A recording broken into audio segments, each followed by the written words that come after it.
My name is Eleanor. I'm 28, and a few weeks ago, I went to my grandfather's funeral. A man who, in life, I despised more than anyone, but in death had become the source of my life's greatest triumph. He was a ruthless, self-made man, a capitalist in the truest and coldest sense of the word. He built a real estate empire from a small, dilapidated apartment in the Bronx, turning it into a multi-billion-dollar enterprise. But with every building he constructed, he seemed to shed a piece of his humanity. He retired to his gilded cage, a sprawling penthouse overlooking Central Park, where he spent his final years surrounded by art he didn't appreciate and people he didn't love, all while pulling the strings of our family like a puppeteer. I was his only granddaughter, but to him, I was a disappointment. He saw my passion for art history as a frivolous hobby, a rebellion against the family legacy. My two older brothers, Michael and James, were his golden boys. Michael, a shrewd, ambitious businessman, and James, a charismatic lawyer. They embodied everything he valued. They were his legacy, his pride. I, on the other hand, was the family black sheep, a title I wore like a badge of honor. I refused to work for his company, refused to compromise my values for his money. This defiance earned me his silent contempt, a weapon far more painful than any argument. He would look right through me at family gatherings, his cold eyes dismissing my existence. The funeral was a chillingly theatrical affair. It was a bleak November day in a cemetery outside the city. A light, wet snow was falling, coating the ancient gravestones and the bare branches of the oak trees. Everyone was there, dressed in expensive black suits and coats, their faces a mixture of manufactured grief and thinly veiled anticipation.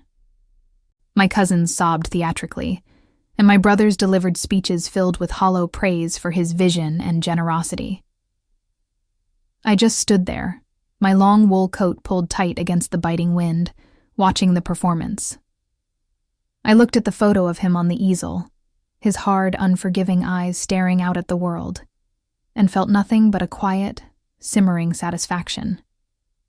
He was gone, and the game was about to begin. The post-burial gathering at his Park Avenue penthouse was a tense affair, a quiet feeding frenzy disguised as a wake. Everyone was waiting for the lawyer, Mr. Thompson, a pale, nervous man who seemed overwhelmed by the gravity of his role. When he finally arrived and began to read the will, the room went silent. Just as I had predicted, my cousins and a few charities received small, forgettable sums. The vast majority of the fortune, $22 million, was to be split equally between my mother, Michael, and James. I was not mentioned at all. My grandfather had delivered his final cruel insult from beyond the grave. My mother, my brothers, my cousins, they all looked at me, some with pity, others with a smug sense of relief. They had won, they thought. The rage that simmered beneath my calm exterior erupted. I excused myself from the room, muttering something about needing a moment of air. The celebratory chatter of my family was a buzzing in my ears, a sound I desperately needed to escape. My plan, which had been in the works for months, was my last resort, my ultimate act of defiance. I knew my grandfather, a man who trusted no one, kept a contingency plan. A spare copy of his will, a final testament in case the first one was ever tampered with. It was in his private study, locked in a small, hidden safe behind a bookshelf. I had discovered its existence years ago during one of my forced visits. I crept down the long, silent hallway, the sound of my footsteps muffled by the thick Persian rug. The study was dark, filled with the scent of old leather and his signature cigar smoke. I felt a surge of adrenaline as I found the small, leather-bound box containing his keys. A meticulous man, he had everything labeled. I located the key for the safe, my hands trembling slightly as I inserted it into the lock. The quiet click of the tumblers turning was a symphony to my ears. Inside, on a bed of velvet, sat the official, notarized copy of his last will and testament. I pulled it out, my heart pounding in my chest. This was it. For months, I had been working with a professional forger named Lena, a woman with a dark past and an uncanny ability to replicate documents. I had paid her a fortune, feeding her every detail about my grandfather's stationery, the specific ink he used, and the notarization seal from his law firm. The forged will was a masterpiece, a perfect replica down to the smallest detail, except for one crucial clause. It stated that in the event of any disputes, the inheritance would be awarded to the one person my grandfather trusted most to carry on his legacy. It named me, Eleanor, as the sole heir. The irony was not lost on me. He had used the very lack of trust that defined his life to create his undoing. As I swapped the documents, I felt no guilt, no regret. This wasn't about theft. It was about justice. It was about taking what I deserved after a lifetime of being invisible. I returned to the living room, the weight of the forged document a triumphant secret in my coat pocket. My family was still celebrating, their faces flushed with a mixture of champagne and greedy anticipation. My brother Michael was already on his phone, talking about expansion plans for his real estate empire. James was sketching out designs for a new yacht. My mother was talking to a distant cousin about starting a charitable trust, a final attempt to launder my grandfather's reputation with good deeds. They were so consumed by their dreams of wealth that they didn't even notice my presence. Their hubris was a perfect setup for my performance. Just as the lawyer, Mr. Thompson, was collecting his papers to leave, I stepped forward. My voice, surprisingly calm and steady, cut through the din. "Excuse me, Mr. Thompson," I said. "I think there's been a mistake." Everyone froze, their gazes snapping to me. Michael's eyebrows furrowed in annoyance. My mother looked at me with a mixture of pity and condescension. "I believe you have an old copy of the will," I continued, pulling the forged document from my pocket. Grandpa had a final updated one. I handed it to him, and he took it with a look of utter confusion. As he began to read, his eyes widened, his face turning ashen. The room fell silent, the cheerful atmosphere replaced by a cold dread. He read the final clause aloud, his voice trembling with disbelief. In recognition of my granddaughter Eleanor's unwavering dedication to the family legacy, I bequeathed to her the entirety of my estate. The shock on their faces was a masterpiece of human emotion, a mixture of confusion, disbelief, and finally, rage. The silence that followed the lawyer's final words was deafening, a vacuum where joy had been only moments before. Michael was the first to move, his face a mask of furious disbelief. "What is this?" he demanded, his voice low and dangerous. "This is a joke, right, Eleanor?" My mother's face crumpled, her eyes welling with tears of betrayal. "Eleanor, how could you do this?" she sobbed. "You would lie to us?" I met their gazes, my own face devoid of emotion. "It's the truth," I said, my voice as cold as the November wind outside. "Grandpa left everything to me. He wanted someone to protect his legacy, not just squander it." James lunged for the document, but the lawyer, Mr. Thompson, held it out of his reach. "I'm sorry," the lawyer said, his voice shaky. "This document appears to be legitimate. The signatures and seals match." The room erupted into chaos. James began yelling, his voice raw with fury. "It's a fake! You're a liar, Eleanor!" My cousins joined in, their screams of thief and traitor filling the air. My mother was inconsolable, her sobs turning into accusations. They were not grieving the loss of their grandfather. They were raging over the loss of their inheritance. It was a beautiful, ugly symphony of greed. My brothers were so blinded by their fury that they couldn't see the truth. I was no longer the invisible little sister. I was the one with the power, and their sorrow was the sweetest revenge I had ever tasted. I had won. The days and weeks that followed were a whirlwind of legal maneuvering, phone calls, and media frenzy. My family, now united in their fury against me, hired a team of high-powered lawyers to contest the will. They tried everything, alleging fraud, demanding a handwriting analysis, questioning my mental state. But Lena, my forger, was a true artist. Her work was so meticulous that even the best forensic experts couldn't prove the will was fake. The lawyers, in their frustrated phone calls, kept repeating the same phrase. "It's a perfect forgery. There's no way to prove it." The court ruled in my favor. I was the sole heir to the $22 million fortune. My family, defeated and enraged, disowned me. My phone was filled with venomous text messages from my cousins. My brothers cut all ties, refusing to even speak my name. My mother, in her pain, told me I was dead to her. I didn't care.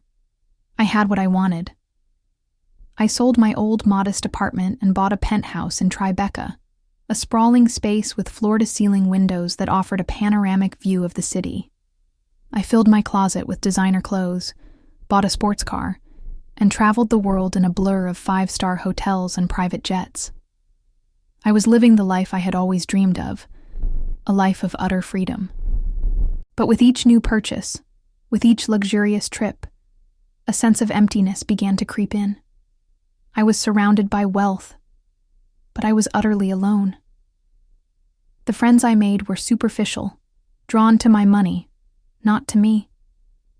The thrill of revenge had faded, and all that was left was a profound, aching silence. I had won the battle, but I was losing the war against my own loneliness. One rainy afternoon in late spring, I was standing on my balcony, watching the city below, when my phone rang.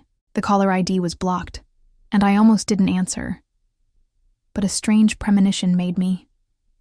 It was Michael. His voice was not the angry, venomous one I remembered. It was thin, hesitant, and filled with a raw vulnerability that I had never heard from him before. "Eleanor," he said, his voice cracking, I need to see you. It's important." I agreed, my heart pounding with a mixture of fear and curiosity. We met at a small, unassuming coffee shop, a world away from the high-end restaurants I now frequented. The silence between us was suffocating, filled with months of unspoken anger and pain. He finally spoke, his voice barely a whisper. "I'm not here about the money, Eleanor," he said, his eyes avoiding mine. "It's Mom. She had a heart attack a few days ago. The doctors said it was caused by extreme stress." The words hit me like a physical blow. The vibrant, resilient woman who had always been the emotional core of our family was now lying in a hospital bed because of me. The facade of control I had built around myself crumbled. I looked at Michael, his face etched with exhaustion and grief, and saw not the brother who had hated me, but a man who was hurting. He told me how much she missed me, how she had been asking for me in her delirium. I had been so focused on my revenge, on my justice, that I had never considered the collateral damage. My mother, the only person in the world who had ever truly loved me without conditions, was paying the price for my selfish ambition. The emptiness I had felt was replaced by a crushing weight of guilt, a feeling so overwhelming that it took my breath away. I drove to the hospital, my mind a whirlwind of memories. The rainy city streets seemed to reflect my internal state, gray, bleak, and filled with a profound sense of sadness. The sterile, antiseptic smell of the hospital filled my nostrils, and the silence of the hallways felt like an accusation. I found my mother's room, and the sight of her lying in that bed, so small and fragile, shattered me completely. Her face was pale, her eyes closed, and the monitor next to her bed beeped rhythmically. A sob escaped my lips, and she stirred, her eyes fluttering open. "Eleanor," she whispered, a faint smile on her lips. I sat down beside her, taking her hand in mine.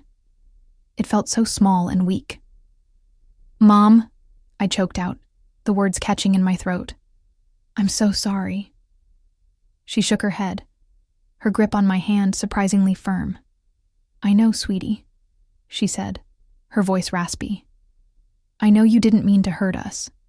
Her forgiveness was a hammer blow, far more powerful than any anger she could have shown. I had expected accusations, anger, bitterness. Instead, she offered me love. In that moment, I saw myself for what I truly was. Not a clever villain, but a broken woman who had hurt the people she loved most for a fleeting sense of victory. The money meant nothing. My fancy apartment meant nothing. All of it was a meaningless illusion. The only thing that mattered was the chance to mend what I had so carelessly broken. The day my mother was discharged from the hospital, I went to my lawyer's office, my heart a mix of fear and resolve. Mr. Thompson, the same man who had read the forged will, looked at me with a bewildered expression. I sat down and confessed everything. The forged will, the professional forger, the months of planning. I laid it all out, every ugly detail. He listened in stunned silence, his face a mixture of shock and disbelief. He explained the legal consequences, the potential for a long prison sentence for fraud. But I didn't care. I wanted to make things right. I went to the police station and gave a full, detailed confession, turning over all the evidence I had kept. The news of my confession spread like wildfire through my family. They were shocked, but to my surprise, they didn't press charges. They just wanted the nightmare to end. The legal process was long and arduous, and I ended up losing most of my fortune. I kept just enough to get by, to start over. But I was happy. For the first time in years, I felt a sense of peace. The immense weight of the secret had been lifted, and I was no longer a liar. I was no longer a thief. I was simply Eleanor, a woman who had made a terrible mistake and was now trying to fix it. I had traded a life of luxury for a life of freedom and truth, and it was a trade I would make 1,000 times over. I sold the penthouse, the designer clothes, and the sports car. The money I received went directly to my family, to repay what I had stolen. I moved into a small, modest apartment in Brooklyn, a world away from the high-rise luxury of Tribeca. I got a job at a small graphic design firm, a job that required long hours and paid a fraction of what I was used to. But for the first time in my life, I felt a sense of pride in my work. My hands were tired at the end of the day, but my soul felt lighter than it had in years. I was finally using my own skills to build a life for myself, not relying on a lie. My brothers were cautious at first. Michael would call me occasionally, the conversations awkward and brief. James was slower to forgive, his anger still a raw wound. But my mother was the bridge. She would invite us all to her small home for Sunday dinners, creating a space for us to slowly, tentatively begin to rebuild our relationships. We talked about small things at first: work, the weather, our new hobbies, avoiding the past like a minefield. But slowly, the walls began to come down. I often think about the person I was, the person who would have done anything for money. That woman feels like a ghost, a stranger from a life I no longer recognize. I had to lose everything: my family, my identity, my future, to realize what was truly important. I had to hit rock bottom to finally see the light. My life isn't a fairy tale ending, but it's real. I still have a mortgage to pay, and my brothers and I still have moments of tension. But we've learned to talk to each other instead of fighting. We've learned to be there for each other, no matter what. My mother is fully recovered and has taken up gardening, her yard a vibrant testament to her renewed health and spirit. My brothers are thriving in their careers, and we gather together every Sunday for dinner, the sound of our laughter a healing balm on the scars of the past. The conversation is no longer about money or inheritance, but about our lives, our dreams, and our hopes for the future. I've learned to appreciate the simple things in life: the feeling of the sun on my face as I walk to work, the warmth of a mug of coffee on a cold morning, the comfort of a good book, and the quiet joy of a conversation with my family. I'm no longer the villain of my own story.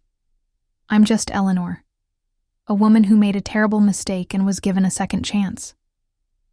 I'm happy now, and I'm at peace. and that's all that matters. It's a new beginning.